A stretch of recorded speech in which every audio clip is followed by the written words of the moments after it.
Hello guys, welcome back to photographytamizha YouTube channel. இப்போ நிறைய பேர் Photoshopல வந்து டைப் பண்ணி கொடுத்தா போதும் அது வந்து இப்போ எடிட் பண்ணி வந்துருது அப்படி நிறைய பேர் சொல்லிட்டு இருந்தீங்க. ஸோ உங்களுக்காக Photoshop வந்து ஃபோனில் வந்து நம்ம யூஸ் பண்ண போகிறோம். அதுவும் அந்த டைப் பண்ணுற நியூ ஃபீச்சர் generative fill அப்படின்ற ஃபீச்சரை Photoshop ஃபோனில் யூஸ் பண்ண போகிறோம். இப்படிலாம் சொல்வேன்னு தான் எதிர்பார்த்தீங்க, அப்படிலாம் கிடையாது. Photoshop வந்து எப்போவுமே ஃபோனில் யூஸ் பண்ண முடியாது.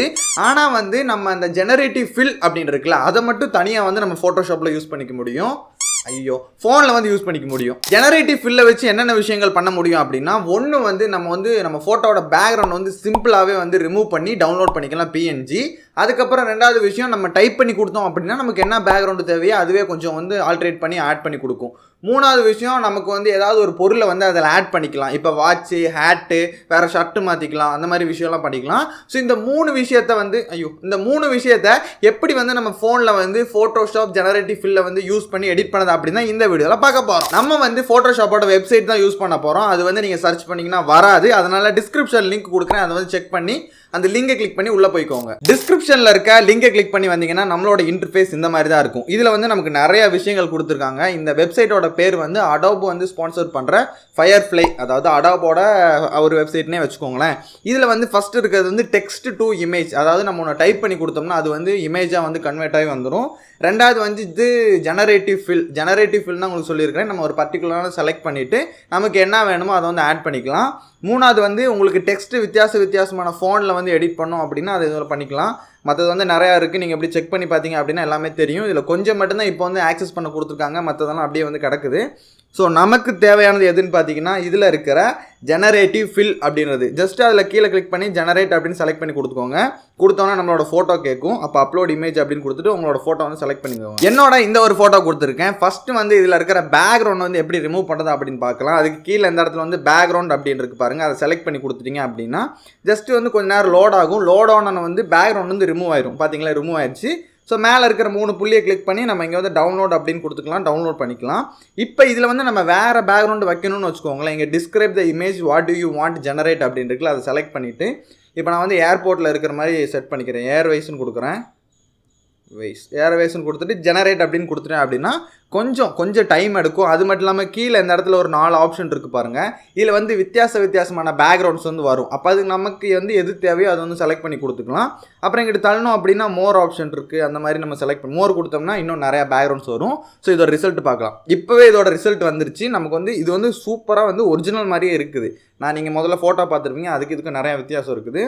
ஸோ இப்போ செலக்ட் பண்ணிக்கிட்டே இருந்தோம்னா நமக்கு வந்து வித்தியாசமான ஃபோட்டோஸ் வரும்.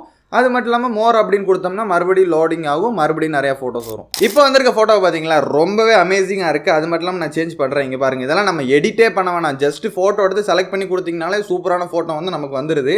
ஸோ இங்கே பாருங்கள், இதெல்லாம் வந்து நம்ம சிம்பிளாக இப்படி கிளிக் பண்ணி மேலே இருக்க புள்ளியை செலக்ட் பண்ணிவிட்டு கீழே வந்து டவுன்லோட் அப்படின்னு கொடுத்தோம்னா டேரெக்டாக வந்து டவுன்லோட் ஆயிரும். டோன்ட் ஷோ அகைன் கொடுத்துட்டு கண்டினியூ கொடுத்துருங்க. கண்டினியூ கொடுத்தீங்கன்னா அப்ளைங் கண்டென்ட் அப்படின்லாம் வரும். வந்துட்டு ஓகேவா டவுன்லோட் ஆயிரும். ரெண்டாவது நம்ம பார்க்க போகிறது, இப்போ ஃபஸ்ட்டு வந்து ஃபஸ்ட்டு வந்து நம்ம எப்படி பேக்ரவுண்ட் வந்து ரிமூவ் பண்ணிவிட்டு சேவ் பண்ணுறது அப்படின்னு பார்த்தோம். ரெண்டாவது வந்து பேக்ரவுண்ட் எப்படி வந்து சேஞ்ச் பண்ணுறது அப்படின்னு பார்த்தோம்.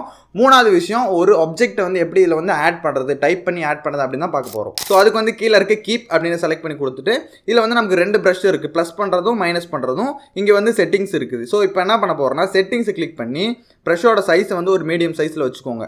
வச்சுட்டு ஆட் கொடுத்துக்கோங்க. இப்போ மேலே வந்து நான் செலக்ட் பண்ணி இங்கே ஒரு தொப்பி வர்ற மாதிரி நான் செலக்ட் பண்ணிக்கிறேன். ஸோ இந்த இடம் இப்படி வரைஞ்சி கொடுத்துக்கணும். செலக்ட் பண்ணி கொடுத்துட்டு ஹேட் அப்படின்னு கொடுக்கணும். கேப்பு தானே, கேப்பான்னு தெரியல, ஒரு வேளை கேப்பாக இருக்கிறதுக்கு வாய்ப்பு உண்டு. நம்ம கேப்புன்னு சொல்லி பழகிட்டோம், ஹேட்டுன்னு நினைக்கிறேன். ஸோ கேப்புன்னு கொடுத்துட்டு சர்ச் பண்ணி கொடுக்குறேன். கேப்புன்னு கொடுத்த கொஞ்ச நேரத்தே நமக்கு வந்து பர்ஃபெக்டான கேப் வந்துருச்சு. இது மட்டும் இல்லாமல் இது அப்படியே எவ்வளோ ஒரிஜினலாக இருக்குன்னு பாருங்கள். கீழே இருக்கிற வேரியேஷன் வந்து செலக்ட் பண்ணி பார்க்கலாம். இது கொஞ்சம் இது இல்லை, இது கொஞ்சம் நல்லா இருக்குது. ஓகே, இது கொஞ்சம் நல்லா இருக்குது. கீப் அப்படின்னு கொடுத்துட்டு ஜஸ்ட் நம்ம வந்து சேவ் பண்ணிக்கலாம். ஸோ என்ன ஃப்ரெண்ட்ஸ், இந்த வீடியோ உங்களுக்கு பிடிச்சிருக்கும் நம்புறேன். ஒரு சாதாரண ஃபோட்டோவை எடுத்துகிட்டு ஏஐ யூஸ் பண்ணி எப்படி வந்து க்ரியேட்டிவாக வந்து எடிட் பண்ணலாம் அப்படின்னு.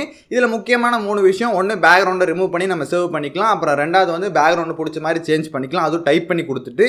மூணாவது விஷயம் வந்து நமக்கு ஏதாவது தேவை ஆக்சசரிஸ், அப்புறம் இல்லைன்னா வேறு ஏதாவது கார் இதெல்லாம் ஆட் பண்ணணும்னா சிம்பிளாக ஆட் பண்ணிக்கலாம். அது நீங்கள் கொடுக்குறத பொறுத்து, உங்கள் க்ரியேட்டிவ் ஐடியாவை பொறுத்து. இது வந்து எல்லாருக்குமே ஒரே மாதிரி வருமானு கேட்டிங்கன்னா கண்டிப்பாக கிடையாது. ரெஃபரன்ஸ்க்கு நான் வேறு ஒன்று செலக்ட் பண்ணேன், இப்போ வேறு ஒன்று வந்துருக்குது. ஸோ உங்களுக்கு நீங்கள் எடுத்த ஃபோட்டோ ஃபோனில் எடுத்தா இருக்கட்டும், கேமரா எடுத்தா இருக்கட்டும், இதை யூஸ் பண்ணி கொஞ்சம் சின்னதான எடிட் பண்ணிக்கலாம். என்னதான் இருந்தாலும் நம்ம மனசில் மைண்டில் இருக்கிற அந்த ஒரு கிரியேட்டிவ்னஸ் இதால் கொடுக்க முடியாது. ஸோ இதே மாதிரி சூப்பரான அமேசிங்கான நெக்ஸ்ட் வீடியோ சந்திக்கிறேன். Tata bye bye, see you. சேனலுக்கு புதுசுனா சப்ஸ்கிரைப் பண்ணிடுங்க. அடுத்து ஒரு சூப்பரான வீடியோ சந்திக்கிறேன். அப்புறம் டிஸ்கிரிப்ஷனில் பழைய வீடியோஸ் இருக்குது, நிறையா செக் பண்ணிக்கோங்க. சேனலுக்குள்ளே போய் இன்ட்ரெஸ்டிங்காக இருக்கும்.